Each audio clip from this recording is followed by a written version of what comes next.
nosotros y del mundo entero.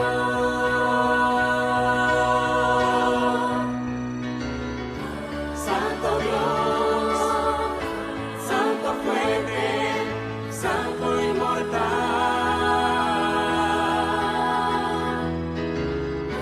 ten piedad de nosotros y del mundo entero. Y del mundo entero.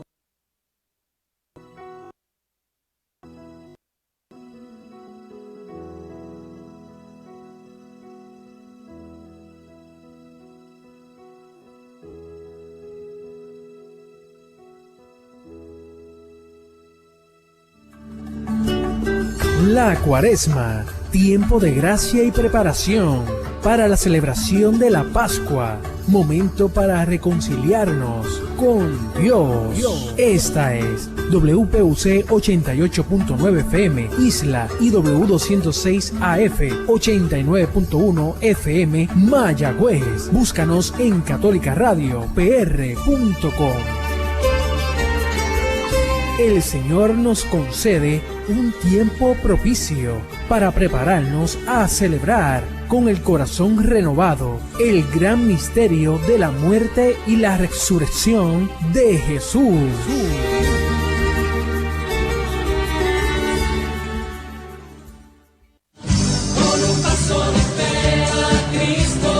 Mi Camino de Fe, con el Padre Obispo Rubén Antonio González Medina y Sor Cristina, desde el Obispado en Ponce, a las 3 de la tarde y diferido a las 9 de la noche. Sintoniza Mi Camino de Fe por el 88.9 y 89.1 FM. Transmisión por Facebook Live a las 3 de la tarde.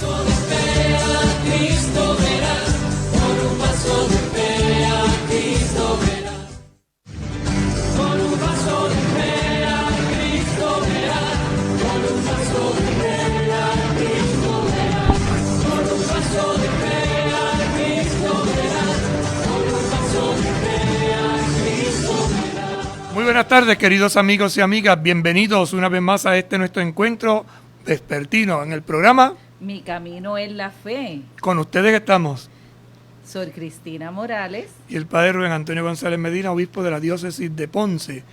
Estamos prácticamente, ¿verdad?, a una hora de ese encuentro de oración intensa con el Santo Padre, que desde la basílica o desde el patio o desde la Basílica. Sí, pero ¿cómo que se llama? Plaza, de la plaza, no me salía la palabra. De la plaza San Pedro dirigió esta hermosa oración que ciertamente ha sido súplica a nuestro Dios para que tenga misericordia, y bendijo a la ciudad de Roma y sobre todo al mundo entero. Una experiencia muy hermosa de como iglesia unirnos en este día junto al Santo Padre para recibir esta bendición y este momento de oración luego de haber compartido la palabra de Dios, ¿verdad?, con un texto tan hermoso y que a la misma vez pues nos fue adentrando en el momento de oración que íbamos a tener frente a Jesús sacramentado, para luego entonces el Santo Padre impartir la bendición. Son momentos intensos y ciertamente la oración nos fortalece.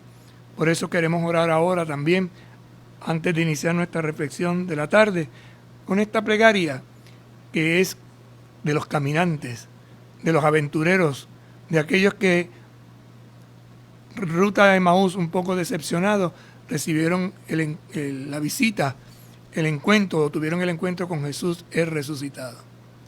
Señor Jesucristo, tú que nos acompañas en el camino de la vida, te pedimos que enciendas nuestros corazones con el fuego de las Escrituras, para que participando en tu mesa seamos fortalecidos en el amor y la unidad, y así lleguemos a ser auténticos servidores del reino. Tú que vives y reinas por los siglos de los siglos. Amén. Santa María de Guadalupe, ayúdanos a ser discípulos misioneros. San Juan Diego, ayúdanos a ser discípulos misioneros. Beato Carlos Manuel, ayúdanos a ser discípulos misioneros.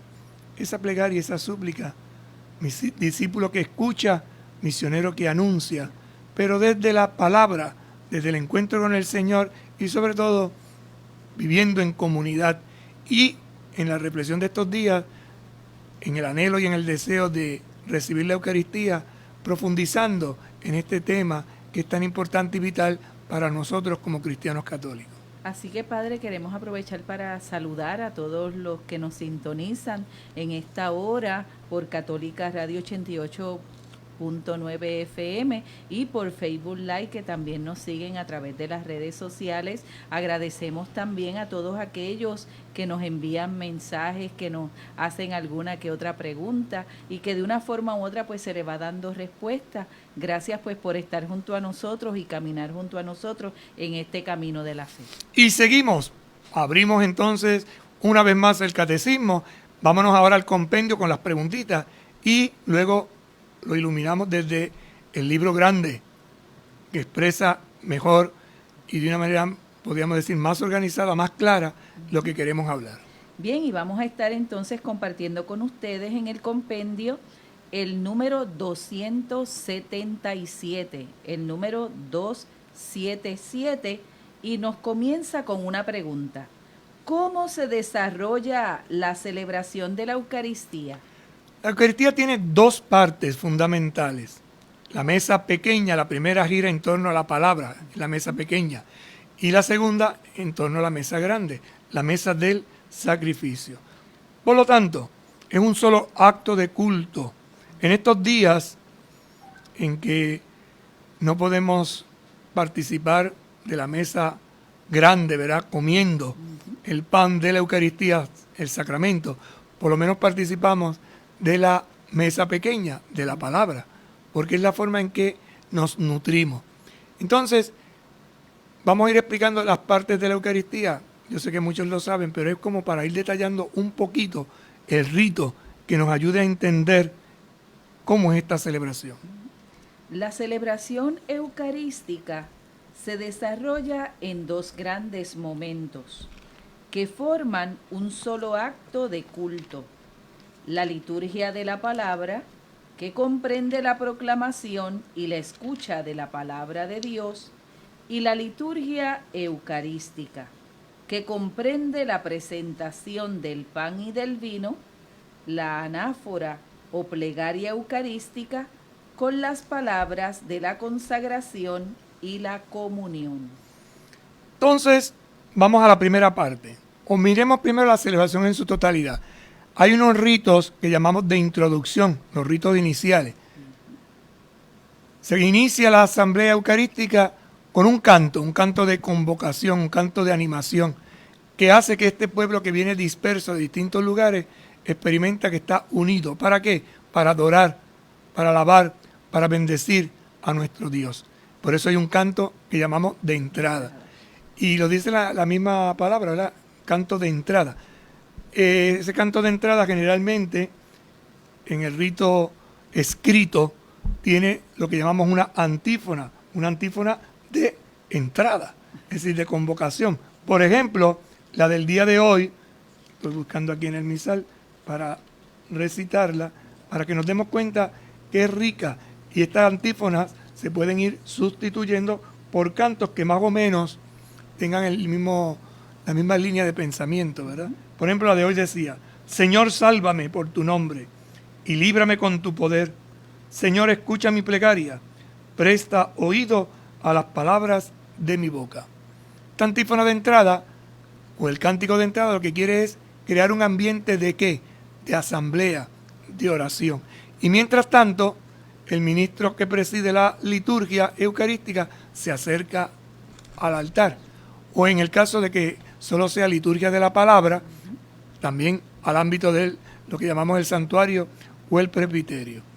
Llegado allí, el celebrante, hablamos ahora de la Eucaristía, el celebrante se acerca, si el sagrario está en el centro del altar, hace una genuflexión, un gesto de adoración al Santísimo Sacramento, e inmediatamente llega y besa el altar. Fíjense que en la Eucaristía hay lo que llamamos 4 besos rituales.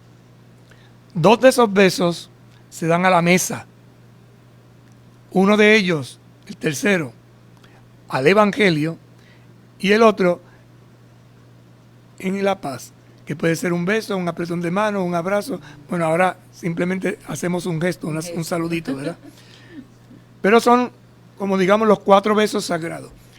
La mesa, como ya explicábamos, representa a Jesucristo, que convoca, que reúne. Por eso el presbítero y el diácono, lo primero que hacen antes de saludar la asamblea es saludar a Jesucristo con este gesto, el beso al altar. Y lo último que hacen o hacemos es el beso al altar. Luego el saludo del celebrante, que comienza en el nombre de la Trinidad, Dios que es Padre, Dios que es Hijo, Dios que es Espíritu Santo, y somos reunidos en ese nombre del Dios uno, del Dios trino, del Dios comunión, porque la Eucaristía es una celebración de comunión. Yo a veces le digo a la gente, mire, hay 5 maneras de comulgar en la misa. Me dice, ¿cómo que 5 maneras? Sí, sí. Primera forma de comunión, la asamblea que se reúne. Venimos dispersos y el presbítero tiene la misión de unir a los que venimos dispersos. Así como de muchos granos se forma un solo pan. De la misma manera que los cristianos, que somos muchos y estamos dispersos por el mundo, al reunirnos en el nombre de la Trinidad, formamos un solo cuerpo. Cristo es la cabeza, nosotros el cuerpo.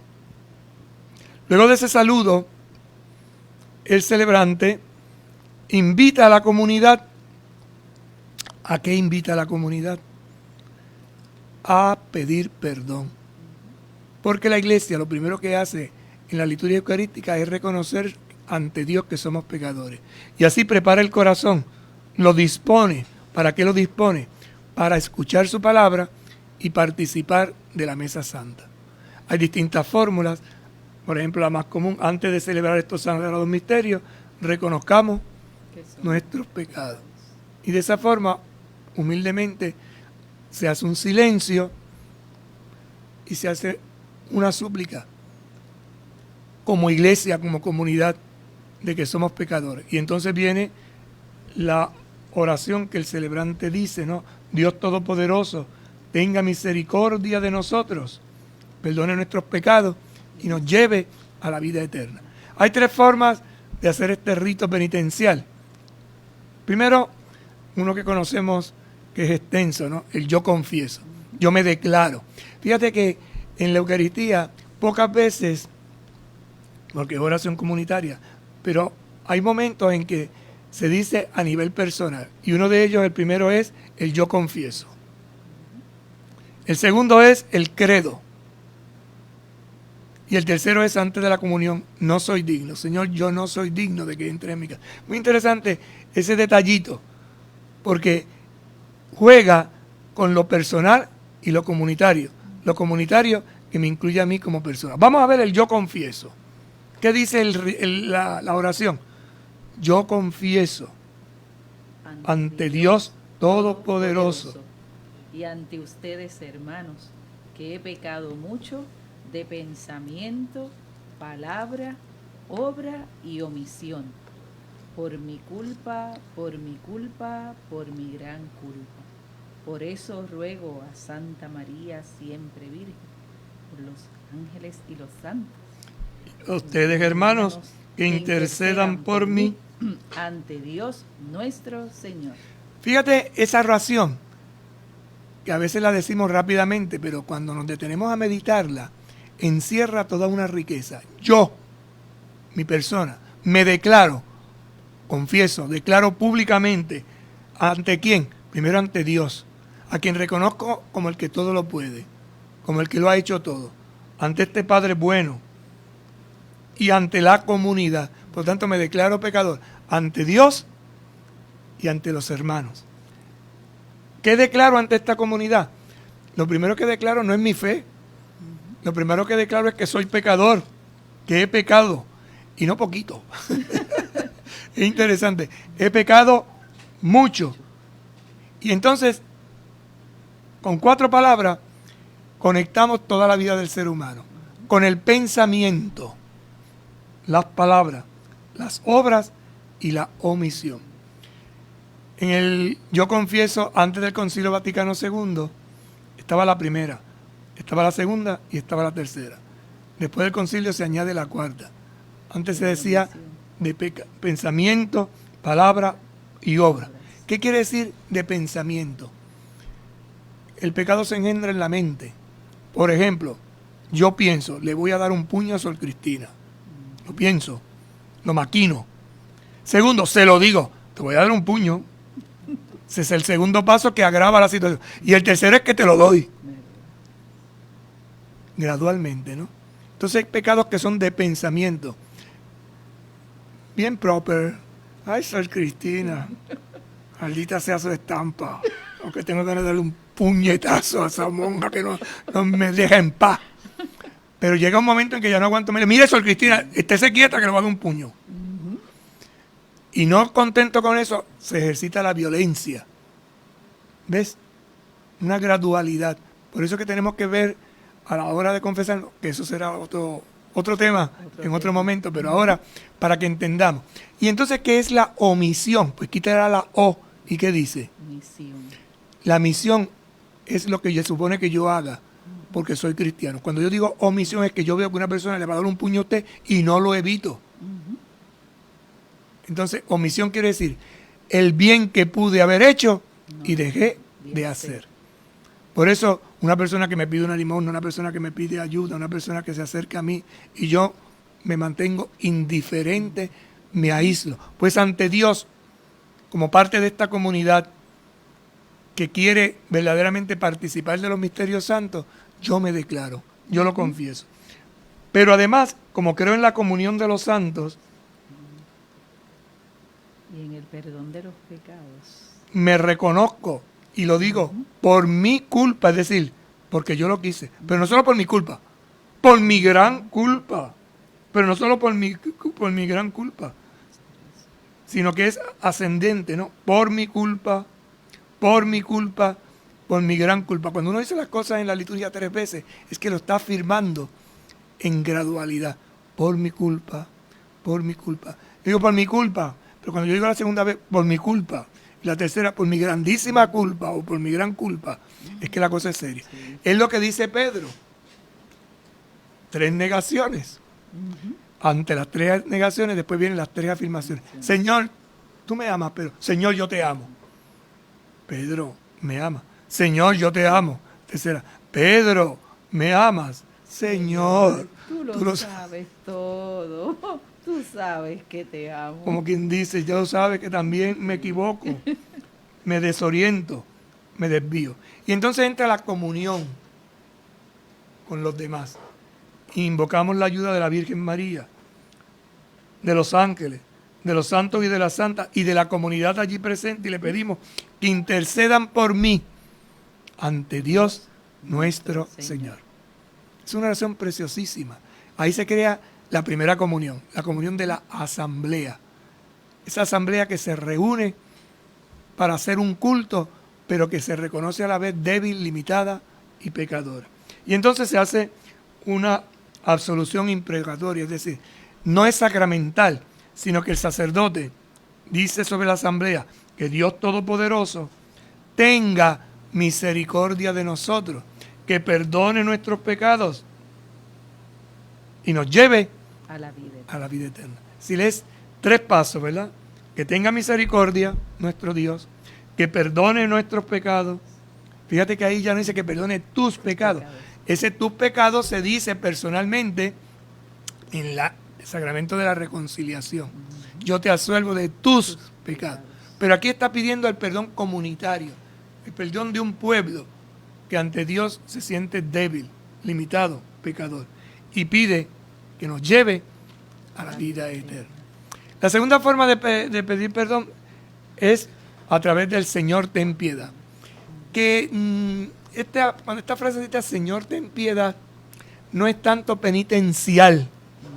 Nosotros generalmente la utilizamos con clave penitencial, pero no va tanto en la línea de la penitencia, sino en la línea de reconocer al Kyrios. Esa palabra, Kyrios, es griega. Y la liturgia cristiana la mantuvo siempre en griego hasta que pasó a la lengua vernácula. ¿Por qué? ¿Quién es el Kyrios? ¿Quién es el Señor? Esto hace referencia a los cristianos perseguidos, a los cristianos mártires, que les obligaban a decir que el César era el Señor. Y decir El César es el Señor, es decir, el César es Dios. Y los cristianos se negaban a decir que el César era Dios. El título de Kyrios se lo daban al Señor. ¿Quién es el Señor? Nuestro Señor Jesucristo. Y Jesús es el Señor, ¿por qué? Porque ha resucitado. Por lo tanto, no reconozco sobre la tierra otro Señor que Jesús. Por eso Pablo, en la carta a los Romanos, dirá, nadie puede decir Jesús es el Señor si no es por el Espíritu Santo. Es el Espíritu el que clama en nosotros, es el Espíritu el que nos hace descubrir a Jesús como el Señor. Entonces en la liturgia hay un momento en que nosotros cantamos el Kyrie, pero también en esta segunda forma de pedir perdón a veces se hacen lo que se llaman los tropos. ¿Qué son los tropos? Pequeñas frases que vienen como a interceder o a peticionar. Te reconozco como Señor, pero te pido que tengas además piedad, que tengas que me perdones. Las más conocidas, ¿no? Tú que has sido enviado para sanar los corazones afligidos, Señor. Ten piedad. Señor. Ten piedad. Tú que has venido a llamar a los pecadores, Cristo. Ten piedad. Cristo. Acuérdense que el título de Cristo se lo damos a Jesús, el ungido, título griego. Y tercero, tú que estás sentado a la derecha del Padre para interceder por nosotros, Señor. Ten piedad. Señor. Ten piedad. Cuando se canta o se hacen los tropos, ya no se repite. Sí, cuando se dice el Señor, el yo confieso, sí se dice después el Señor ten piedad, porque es otra oración diferente. Es un momento para aclamar a Jesucristo como el Kyrios, como el Señor de la historia, como el Señor de la vida. Jesucristo es nuestro Señor. A Él le debo mi vida. En Él encuentro sentido a todo. Por eso esa palabra, Señor, ten piedad, no solo es de Señor, perdona mis pecados, sino Señor, ten piedad porque tú eres el Señor, el Rey de la historia, el Rey del universo. Mi palabra alentadora, mi sostén en el camino. Y después viene el tercer modo de pedir perdón, que es mucho más breve, y dice, Señor, ten misericordia de nosotros, porque hemos pecado contra ti. Muéstranos, Señor, tu misericordia. Y danos tu salvación. Ese es el más breve de todos, pero con la misma intención. En los domingos ordinarios, una vez que se ha hecho esta súplica del perdón, en los domingos ordinarios y las fiestas, por ejemplo ahora en Cuaresma, que hubo 2 días que lo recitamos, se entona el Gloria, esta vez en la fiesta de San José y de la Encarnación. ¿Por qué? Porque es un día especial, una solemnidad. La solemnidad de la iglesia están las fiestas clasificadas en distintas formas. Unas son solemnidades, otras son fiestas, y otras son memorias, y otras son conmemoraciones. Después explicamos. El Gloria entonces, texto bellísimo, muy antiguo. El Gloria es un himno que está compuesto para ser cantado. Y la primera frase del Gloria hace referencia a la Navidad. Está tomado del Evangelio, está tomado del canto que hicieron los ángeles. Gloria a Dios en el cielo. Y en la tierra paz a los hombres que ama al Señor. Esa es la versión litúrgica, pero en el texto bíblico dice gloria a Dios en el cielo y paz en la tierra gloria a Dios en el cielo, ese pedacito, y paz en la tierra. A los hombres. Que ama el Señor. ¿Cómo dijo usted? Que ama el Señor. Que ama el Señor, no que aman al Señor. Es interesante este detallito, porque este detallito tiene que ver con el proyecto de la creación, con el proyecto de la encarnación. No es gloria a Dios en el cielo y en la tierra paz a los hombres que aman, Sino que ama al Señor, sino que ama el Señor. Sí, se da gloria a Dios en el cielo y en la tierra los hombres reciben paz. ¿Por qué? Porque Dios ama a la humanidad. A veces oímos la gente, ¿no? Aman al Señor. No es que aman, es que ama el Señor. Y entonces comienza una serie de pequeñas frasecitas. ¿Por qué le damos gloria a Dios? ¿Y qué dice el himno? Por tu inmensa gloria Te alabamos. tu inmensa gloria, tu presencia que lo llena todo. No solo te alabamos, te bendecimos, te adoramos, te glorificamos, te damos gracias y reconocemos a Dios como el Rey Celestial, como el Dios Padre Todopoderoso. Esa primera parte dirigida a alabar a Dios como Creador. La segunda parte del credo, del Gloria, viene a hablarnos de Jesucristo. Y entonces dice, Señor, Hijo único, Jesucristo. Y aquí va a dar los títulos que la iglesia le da a Jesús reconociéndolo. ¿Qué título le da? Señor Dios. Primero, Hijo único. Jesucristo es el Hijo único del Padre. Jesucristo es Señor y es Dios, pero además es Cordero de Dios. Ya vimos por qué Cordero, la mesa pascual. Hijo del Padre. Y ahora vienen 3 imprecaciones muy hermosísimas. Tú que quitas el pecado del mundo, ten piedad de nosotros. Lo primero que reconocemos en Jesucristo, además de ser el Hijo único, además de ser el Cordero de Dios, además de ser el Hijo del Padre, es que quita el pecado del mundo.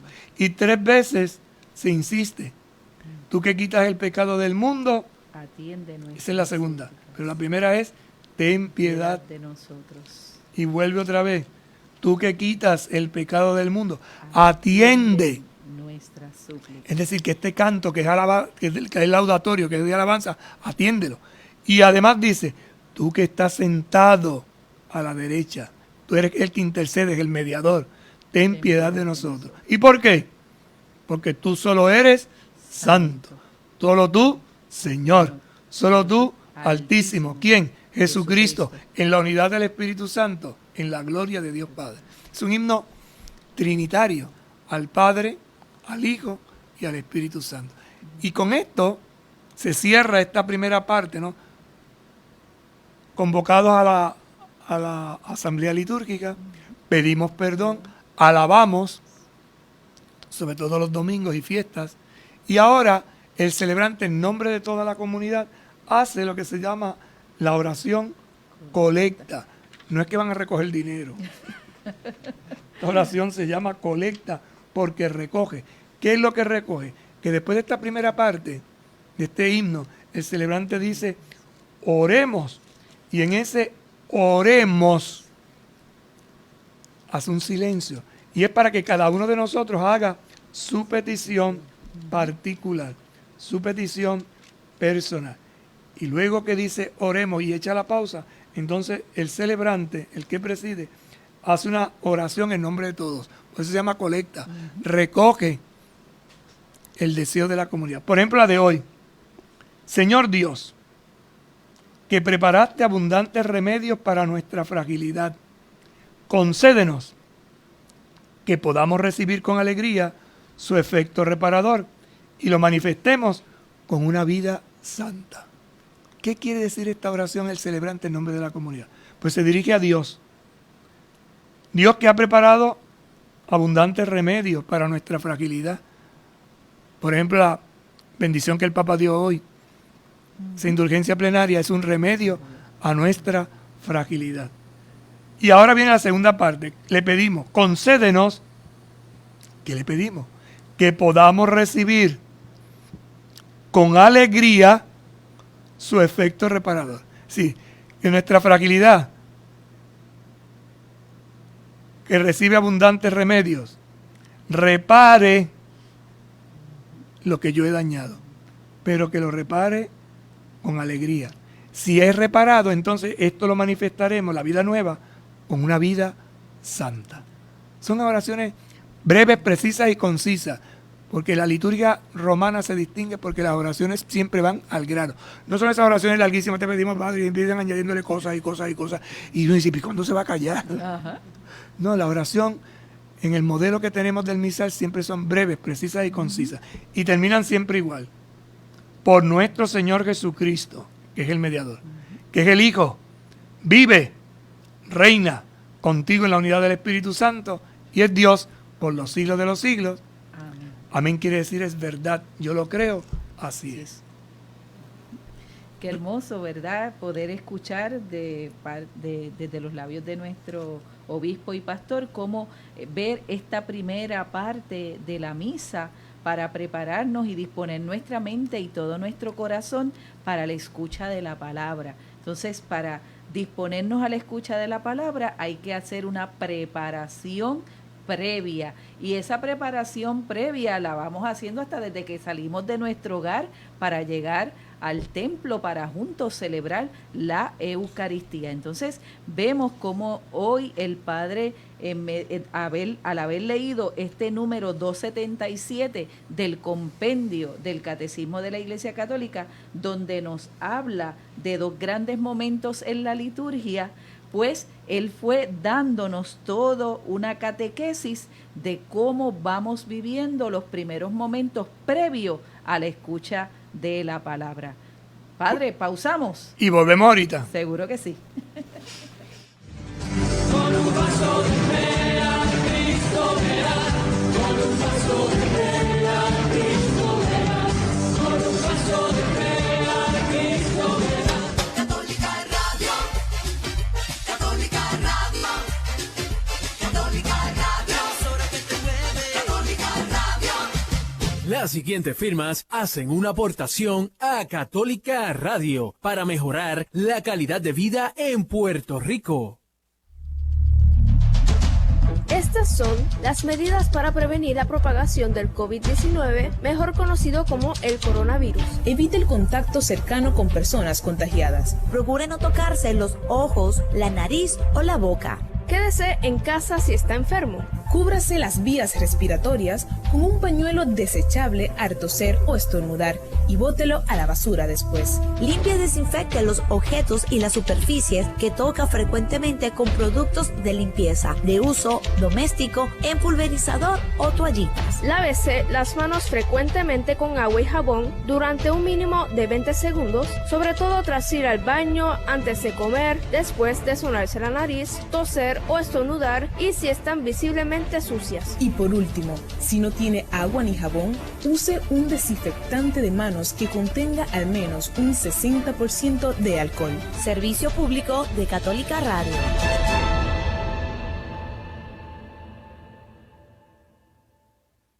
En el Hospital Damas nos mantenemos firmes ante la emergencia. Continuamos brindando los servicios de sala de emergencias, endoscopía, medicina nuclear, laboratorio clínico, cardiología, CT scan, sonografía, sala de parto, nursery, NICU y cirugías ambulatorias. Damas, contigo siempre, cuidando la calidad de generación en generación. 787-840-8686. Católica Radio, Católica Radio, Católica Radio, Católica Radio.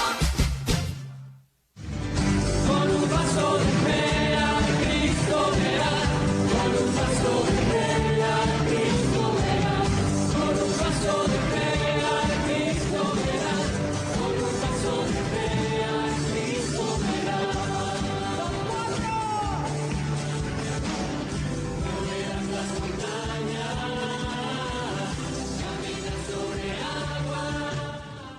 Continuamos en este su programa Mi Camino en la Fe con Padre Obispo Rubén y Sor Cristina, en este momento y en este día tan especial donde hemos celebrado junto al Santo Padre este momento de oración y de encuentro con todo el mundo, ¿verdad? Qué experiencia tan hermosa, pero continuamos compartiendo con ustedes este camino de los sacramentos, de manera especial el de la Eucaristía. Pasito a pasito. Todo esto que dije, usted lo puede encontrar, con otras palabras y más explícito, en el número 1348 del Catecismo Grande y el 1349. Vamos a leerlo, Sor. 1348.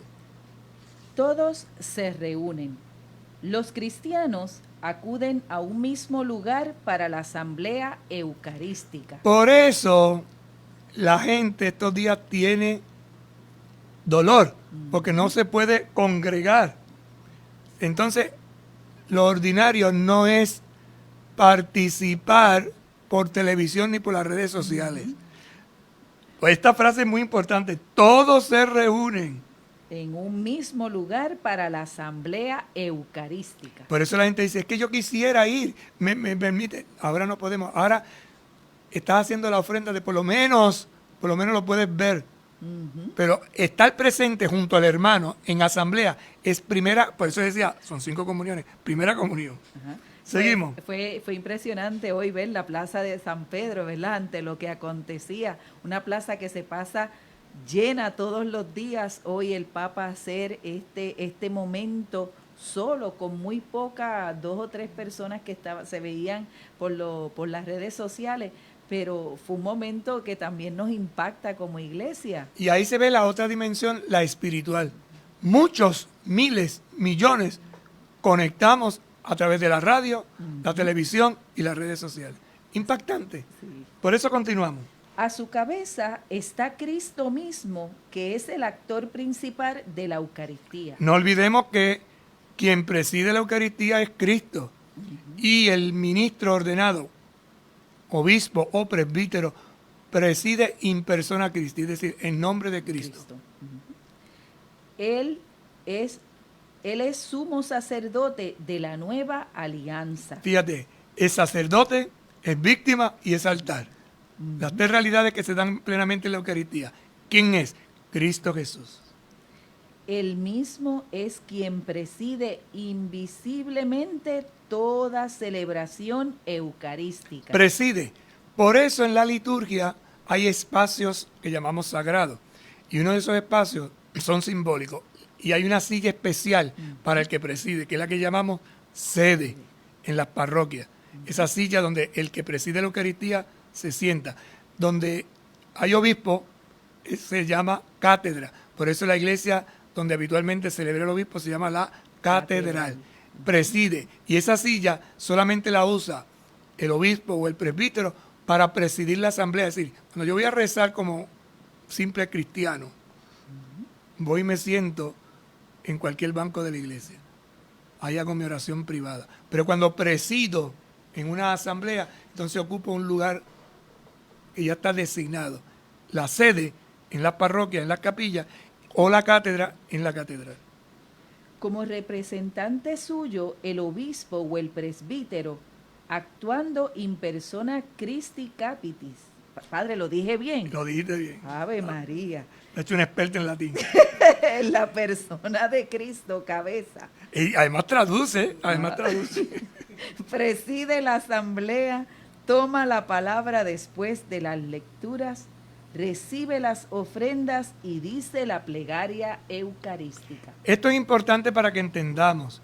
¿Por qué? Para que haya Eucaristía tiene que haber un ministro ordenado, presbítero o obispo.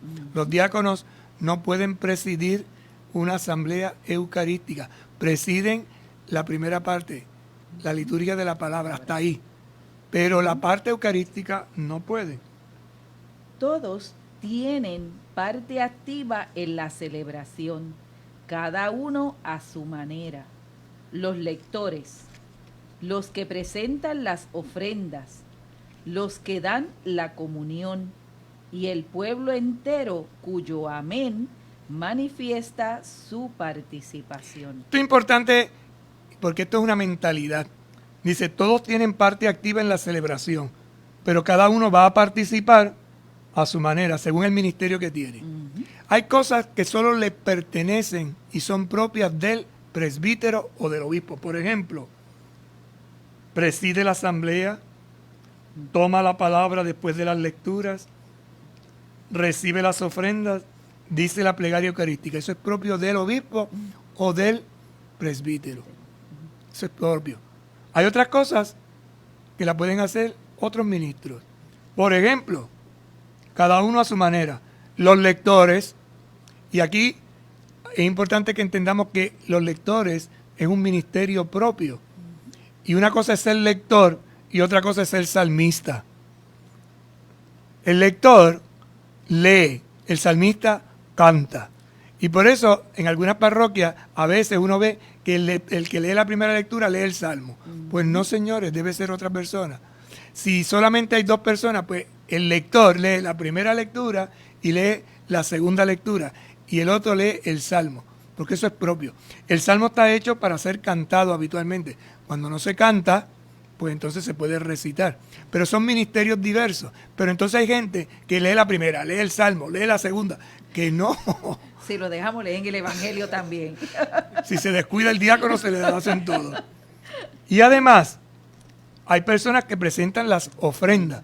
Y por eso es que en la asamblea litúrgica, los domingos, sobre todo, ¿verdad? O días de semana en algunas parroquias más organizadas, pero sobre todo los domingos, pues una familia, un niño, un joven, un adulto, llevan ofrendas. Pero el que lleva las ofrendas no puede leer, porque eso es un ministerio distinto. Y están también los que dan la comunión, los que las distribuyen, que se llaman ministros extraordinarios de la comunión. Al principio se llaman ministros de la comunión. No. Son ministros extraordinarios. ¿Por qué son extraordinarios? Porque los ministros ordinarios de la comunión son los obispos, los presbíteros y los diáconos.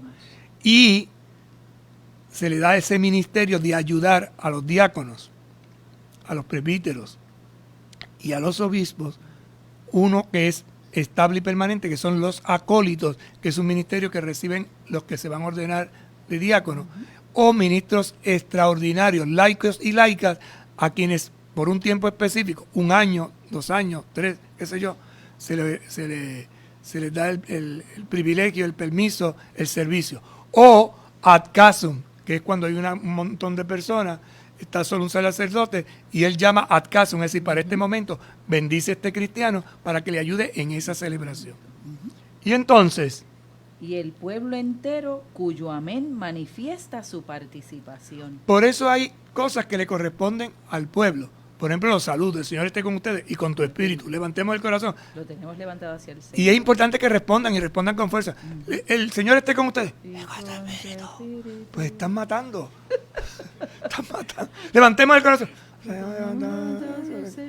O sea, no, hay que responder con fuerza, porque es la participación que tú tienes. Y están los cantores, que son los animadores de la música, o está el monitor, o está el que recibe en la puerta. O sea, hay una diversidad de ministerios. Aquí nombra algunos que tienen que ver con el altar, pero hay una riqueza y una diversidad. Hasta el que vende al visitante es un ministerio, porque está propagando la buena prensa. El que da la hojita, ese es el ministerio de la acogida, la bienvenida. Una pena que la dejen en los bancos, padre. No se la lleven para seguir. Eso se nota catequesis. profundizando.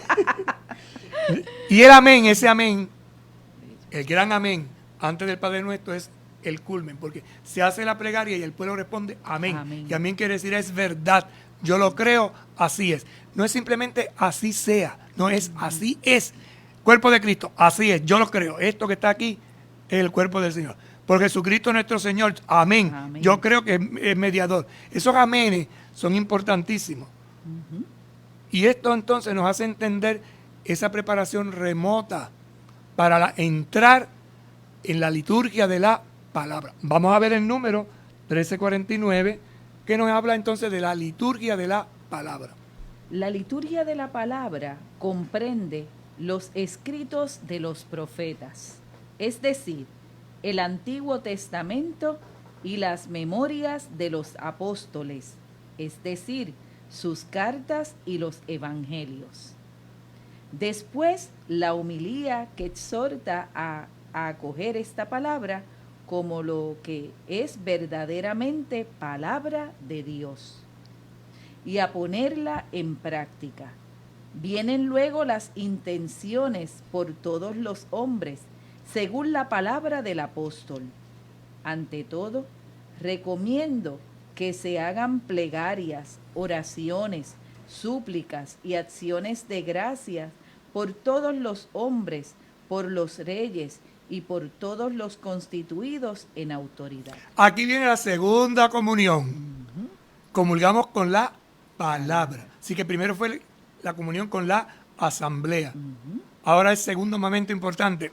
Yo me dispongo para entrar en la comunión con la palabra. Y con la palabra comulga todo aquel que lo escucha. Por eso hay unos ministros propios que sirven el pan de la palabra. Y por eso hay un lugar especial donde se proclama la palabra. Ese lugar especial se llama ambón. Y ambón significa lugar elevado. El ambón es la boca de Dios. Por eso el que lee allí al final de la lectura, ¿qué dice? Palabra de Dios. Y del Evangelio, palabra del Señor. Porque lo que allí se está diciendo, lo que allí se está proclamando, no es mi pensamiento, es la palabra misma de Dios que habla a través de un escrito. Hay una gran diferencia. Una cosa es la Sagrada Escritura y otra cosa es la palabra de Dios. La Sagrada Escritura es el libro. La Biblia es las Sagradas Escrituras. En la liturgia nosotros no usamos la Biblia. Nosotros usamos leccionario. ¿Qué es eso? Lo dice la palabra, leccionario, lecciones. Es decir, se toman unos trozos, unos escritos especiales que están organizados para que en el ciclo de 3 años nosotros escuchemos los textos grandes, los textos fundamentales, los textos básicos, los textos importantes de nuestra fe. Por eso se llama leccionario. Padre, aquí tenemos uno. Es correcto. Si te das cuenta, los leccionarios son ¿de qué color? Rojo. ¿Y por qué son rojos? Pues ahí entonces viene toda una simbología. Y la simbología es interesantísima. Cuando el lector sube a leer, el libro está cerrado. Y entonces es interesante porque el que lee, primero que lee la primera lectura, es el que abre el libro. Y este rito de abrir el libro, significa que es la iglesia la que abre la palabra de Dios para el pueblo. Es la iglesia la que tiene el poder de proclamar la palabra de salvación al pueblo. Por eso, ritualmente el libro está cerrado, pero el primero que sube, lo abre. Y eso hay que hacerlo como una expresión litúrgica, ¿verdad? Es importante abrir el libro. A veces uno ve que vienen con papelitos a leer. Señores, para eso hay un libro que se llama leccionario. Y el leccionario es color rojo. ¿Por qué es color rojo? Pues vienen las aplicaciones espirituales, ¿no? Es la palabra de Dios, es el Espíritu Santo quien habla, todo eso. Pero el color rojo es el color de los ladrillos. Esto es simbología. Y los ladrillos construyen. La comunidad se construye con los ladrillos de la palabra de Dios. Pero también el ladrillo porque es duro. Pero este ladrillo que construye, cuando usted abre el libro, y esto es simbología, hay una catequesis muy bonita de los padres de la iglesia que habla de eso, y es que dice que cuando el lector abre el libro, mire, ustedes están mirando ahí, algunos están viendo, cuando se abre el libro, se convierte en una especie de paloma, las dos alas, y da vuelta por la asamblea. Por eso dicen los padres de la iglesia que cuando la palabra de Dios es proclamada, el Espíritu de Dios salta del libro, danza por la asamblea, baila por la asamblea, buscando un corazón. ¿Un corazón cómo? Como el de la Virgen María, que esté virgen, es decir, que esté abierto a la escucha. Y entonces esa palabra cae, desciende como buena semilla. Por eso dice, salió el sembrador a sembrar y una parte cayó y dará fruto, 100, 1000, en fin, según. Ladrillo que construye, espíritu que habla, comunidad que recibe y acoge, palabra de vida. Dios me habla y ante ese diálogo que Dios tiene conmigo, yo le respondo. ¿Y cómo le respondo? Con la misma palabra. ¿Y qué quiere decir que le respondo con la misma palabra? Que hay un canto. ¿Y cuál es ese canto? El Salmo. Por eso es muy importante que entendamos que la palabra de Dios no puede ser sustituida en la liturgia. O sea, yo no puedo leer un libro de espiritualidad, por muy bueno que sea, y no leo la primera lectura. Eso no se puede hacer.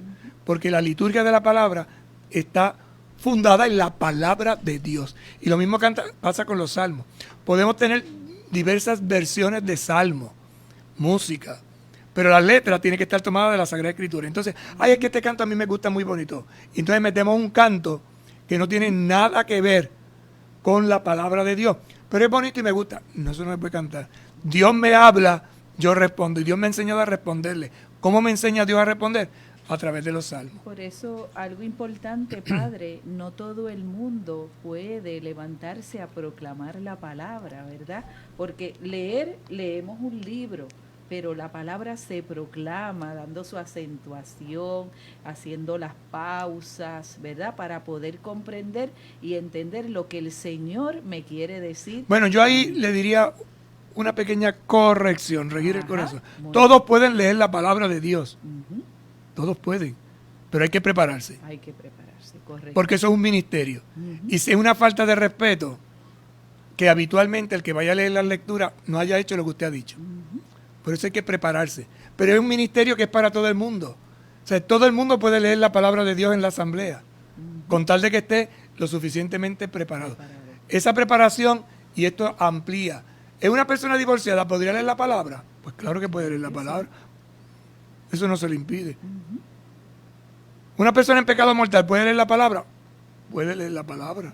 Porque nadie tiene un letrero aquí en la frente que diga que, a menos que no sea un pecador público, un excomulgado, alguien que haya roto con la comunión de la iglesia, entonces no. Pero tenemos que tener cuidado porque a veces ponemos más leyes de las que hay. Y esto es durísimo. Y juzgamos a las personas. No, hermano. Hay gente que no puede comulgar con la mesa, eso le explicaremos más adelante, pero pueden comulgar con la palabra. Demos participación. ¿Un niño puede leer la palabra? Puede leer la palabra con tal de que haga lo que usted dice, entone. Pero poner un niño para leer porque lea, no. A los niños, cuando uno los quiere introducir en la lectura de la palabra de Dios, elige las lecturas más sencillas. ¿Y qué es lo más sencillo? Los salmos. Los salmos en labios de un niño suenan preciosos, pero hay que educarlo, hay que iniciarlo en ese ministerio. Fíjate que entonces los domingos, hablo de la liturgia dominical, el domingo se proclama una primera lectura, se responde a esa lectura con un salmo y viene una segunda lectura, que generalmente está tomada de las cartas de los apóstoles o de los hechos de los apóstoles. Durante la Pascua, en un periodo de 2 semanas que comenzaremos, siempre la segunda lectura es del hecho de los apóstoles. El resto del año, no. Pero siempre son de los hechos del apóstol. Y la primera lectura, por ejemplo, ustedes se van a dar cuenta que a partir de Pascua, el libro de los hechos de los apóstoles será siempre la primera lectura. No habrá libros no habrá del Antiguo Testamento. Durante el tiempo de Pascua, la primera lectura siempre es de los hechos, la segunda del Nuevo Testamento. En el tiempo ordinario varía. A veces es de los profetas, a veces es de los hechos. En la semana, generalmente hay una gradualidad. Y hay un tiempo en que escuchamos los profetas, hay un tiempo en que escuchamos las cartas. Luego de la segunda lectura, en el tiempo ordinario, comenzando en el tiempo de la Pascua, se canta el aleluya. Y el aleluya siempre se canta de pie, porque es un canto de victoria. Aleluya viene de Ahel. Ahel quiere decir alabad. Alabad a quien, a Yahvé, Yahvé, aleluya. Yahvé, ¿quién es? El Dios de la historia, el Dios que camina con nosotros. Como es el cántico de los vencedores, dice el libro del Apocalipsis, cuando se va a cantar el aleluya, toda la asamblea se pone de pie, no el celebrante. ¿Y por qué, padre? Porque si hay diácono, el celebrante bendice al diácono y lo hace sentado, porque es el que preside. Pero una vez que lo bendice, entonces se pone de pie. Entonces no hay que decir a la gente, levántese, eso hay que dárselo dado en la catequesis. Cuando se entone el aleluya, inmediatamente. Durante la cuaresma no se canta el aleluya. Se canta un canto, un versículo. Se puede cantar honor y gloria a ti, Señor Jesús, o un verso, en Dios pongo mi esperanza. Sí, ya hay distinta variedad, pero no el aleluya. El aleluya solo se canta a partir de la noche santa de la Pascua y durante todo el tiempo ordinario, incluyendo el Adviento. Luego viene el Evangelio, que es la tercera lectura, o la segunda en la semana, es la más importante para nosotros. Esa es tan importante que tiene un ministro especial para leerlo. Y ese ministro especial es el diácono.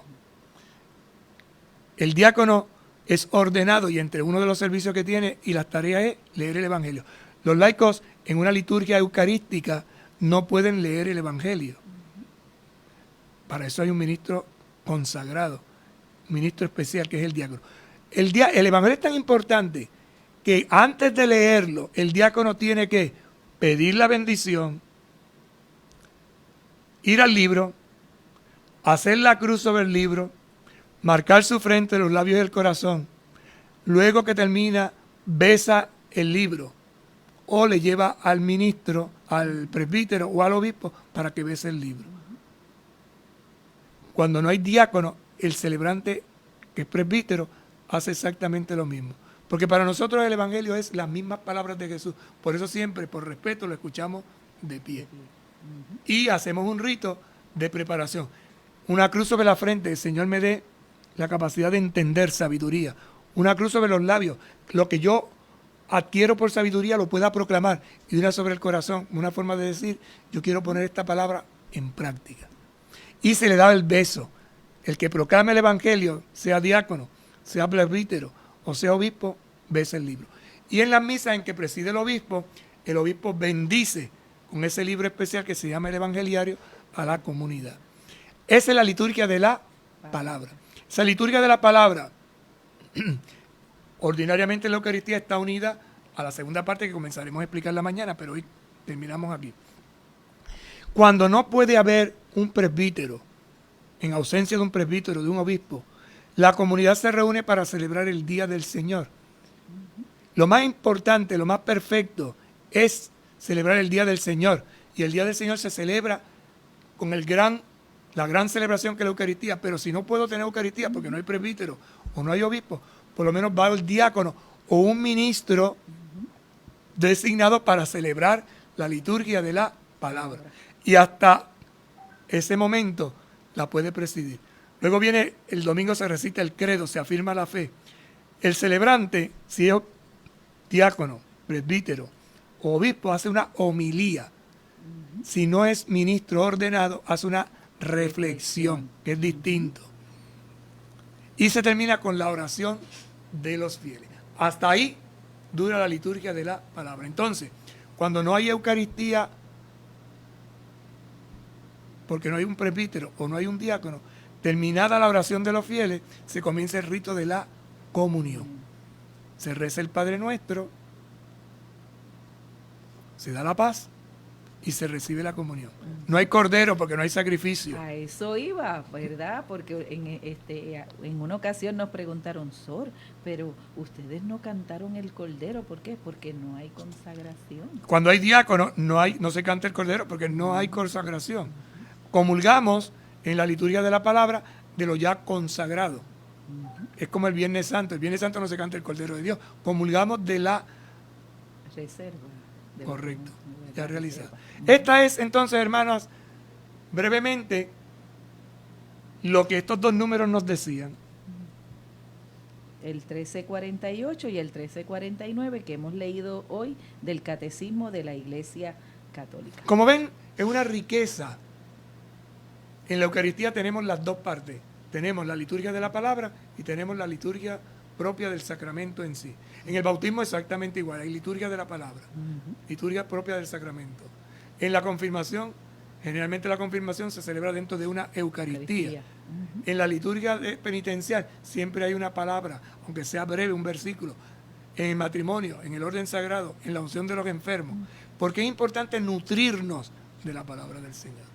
Por eso todos los sacramentos están acompañados de estos momentos especiales dentro de la liturgia eucarística, incluyendo la unción de los enfermos, Padre, porque claro, hay momentos donde también se proclama el inicio.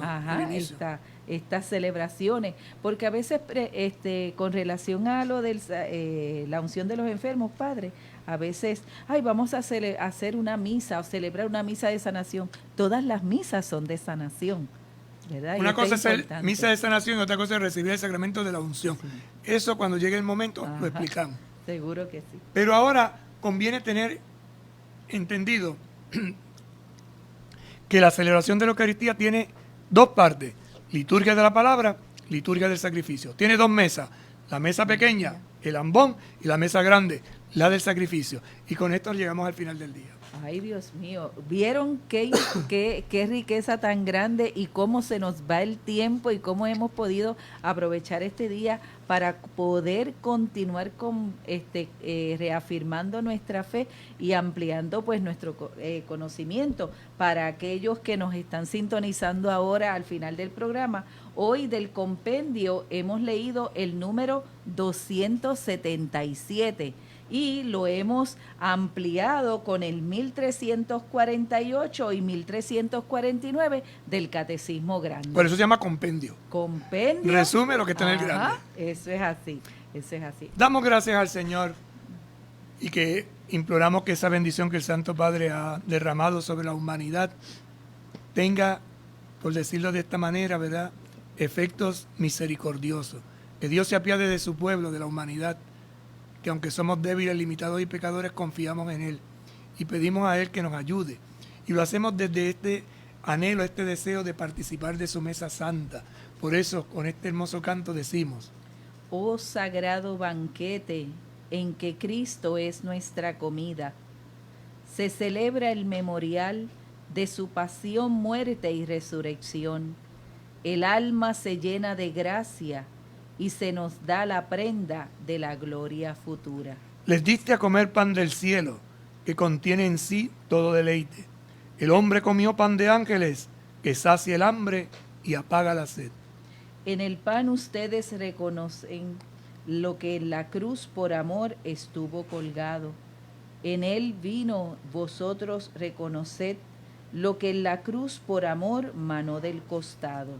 Oh sagrado banquete, en que Cristo es nuestra comida, se celebra el memorial de su pasión, muerte y resurrección.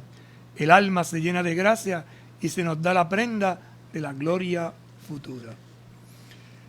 Ayer la señora gobernadora impartió unas nuevas instrucciones, ¿verdad?, y nos prolongó el retiro espiritual que estamos haciendo. Nos prolongó la cuaresma. La cuarentena, la cuaresma no. La cuarentena. La cuarentena está dentro de la cuaresma. Eso es. Pero es importante que le demos este sentido, podríamos decir, de ofrenda, de sacrificio, ¿verdad? Cuesta, no es fácil, pero podemos, en la medida de irlo aprovechando, dándonos la oportunidad de prepararnos bien. Así que insistimos, no salgas de tu casa, piensa en el bien común. Es duro. Ofrenda tu libertad para que luego podamos disfrutar esa libertad en sanidad. Date la oportunidad de mortificarte un poquito, de morir un poquito a tu gusto, de morir yo a mi gusto, por el bien de la comunidad. Esto nos beneficia a todos. El virus está ahora activo. La forma de detenerlo es quédate en tu casa. Por favor, quédate en tu casa. Quédate en tu casa, ¿verdad? Seamos obedientes y cuidémonos, y cuidándonos nosotros, cuidamos a nuestra familia, cuidamos a nuestra nosotros los comunidad, viejitos. y cuidamos a ellos los viejitos y a nosotros los jóvenes. Pues le pedimos a la Virgen que nos ayude y derrame también su auxilio sobre la humanidad. Santa María de Guadalupe, Reina, Madre y Patrona de nuestra querida diócesis, hoy acudimos a ti como tus amados hijos e hijas, y te pedimos que intercedas por nosotros ante tu divino Hijo, así como lo hiciste en las bodas de Caná. Te suplicamos en este tiempo de prueba por aquellos que están afligidos por la enfermedad, obténle la gracia de la salud. Escucha también el lamento de quienes están vulnerables y temerosos. Lava sus lágrimas y ayúdales a confiar. Santa María, Madre de Dios y Madre nuestra, enséñanos a ser pacientes y amables y ayúdanos a traer la paz de Jesús a los que nos rodean. Santa María de Guadalupe, protégenos para que seamos librados de lo peor de esta enfermedad. Te lo pedimos con las palabras del ángel. Dios te salve María, llena eres de gracia, el Señor es contigo. Bendita tú eres entre todas las mujeres, y bendito es el fruto de tu vientre, Jesús. Santa María, Madre de Dios, ruega por nosotros pecadores, ahora y en la hora de nuestra muerte. Amén. Nuestra Señora de Guadalupe, ruega por nosotros. Pasen todos. Buenas Buenas tardes. tardes. Nos vemos mañana. Con un vaso de fe a Cristo verás, con un vaso de fe a Cristo verás, con un vaso de La situación que ha surgido con la pandemia del coronavirus nos urge tener un contacto con ustedes a través de la